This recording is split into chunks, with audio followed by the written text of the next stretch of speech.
ખેડૂતોએ નાતી જાતિનો ભેદભાવ છોડીને હવે એકજૂટ થઈને લડવાની જરૂર છે। આ શબ્દો છે ખેડૂત આગેવાનના, જે છેલ્લા લાંબા સમયથી સરકાર સામે વિરોધ કરી રહ્યો છે। શું રહે સમગ્ર મામલો, તેના વિશે વિગતે ચર્ચા કરીશું। નમસ્કાર, આપ જોઈ રહ્યા છો નિર્ભય ન્યૂઝ। હું છું આપની સાથે પ્રથમ મોદી।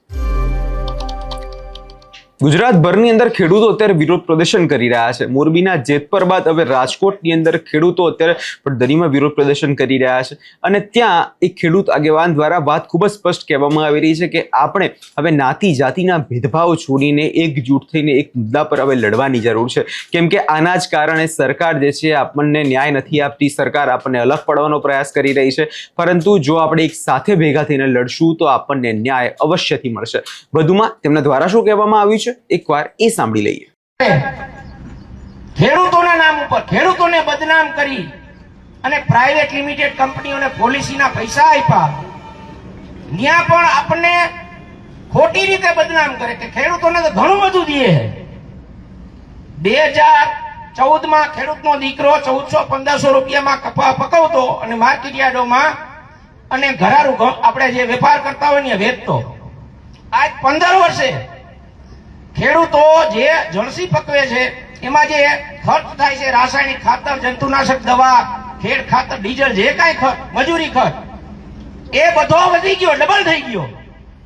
અને આ કૃષિ ઉત્પાદનના ભાવ તમે જુઓ, આપણને મોહમાયામાં નાખી દીધા કે આપણું આ કઈ કરી દે, પણ આ રામનો નો થયો એ કેનો થવાનો હતો?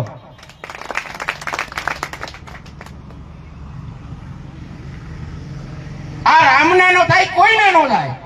જાતિ ધર્મ જ્ઞાતિ જાતિઓમાં વર્ગ વિગ્રહ ઉભા કરી છેતરી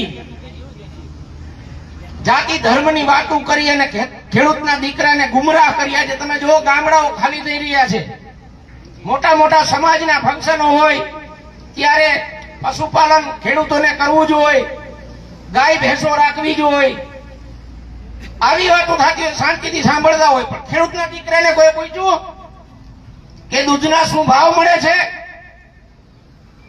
અત્યારે પશુપાલન કરવું પોહાય એમ છે?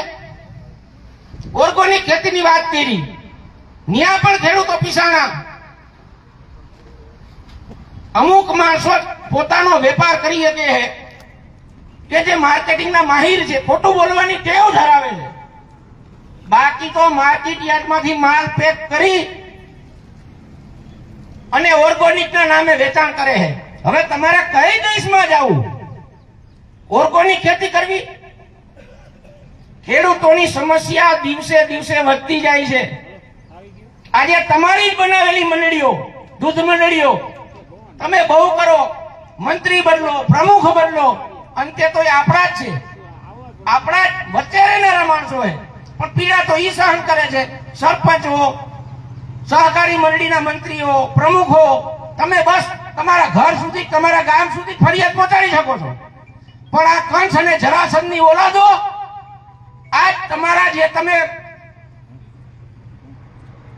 દૂધના ભાવ હોય કે ખેતીના ભાવ હોય, આજ દૂધનું બોગેડું ઢોરાઈ જાય તો એની માં છોકરાને થપ્પડ મારે અને બાજરાની ગુણી ઢોરાઈ ગઈ તો બાપ મારે।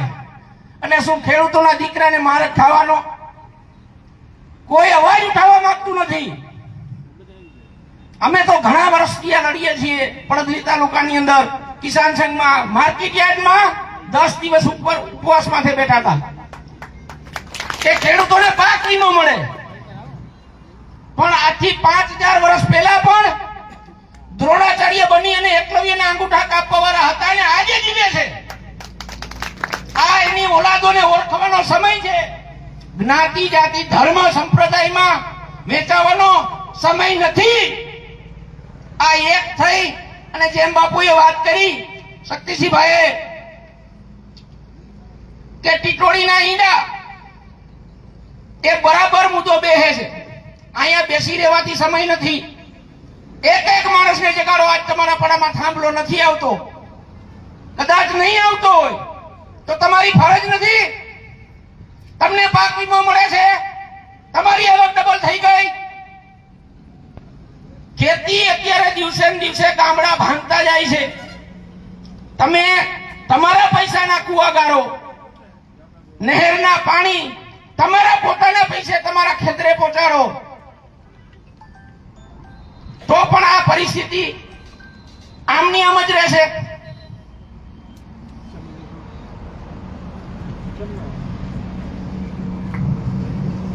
જાગવાનો સમય થઈ ગયો છે. હવે આ ગાંધી ચિંધ્યા માર્ગે આંદોલન કેટલા દી કરશું? આ ગાંધીના હત્યારા ગોડસેની ઓલાદો, આ નિર્ભર તંત્ર અને આ ભ્રષ્ટ સરકાર નહીં જાગે ને તો ચોખ્ખા શબ્દોમાં કહી દેજો કે ગામમાં હવે આવતા નહીં ભાઈ. બહુ કરી અમારી રખેવાડી, હવે તમારી રખેવાડી નથી જોતી.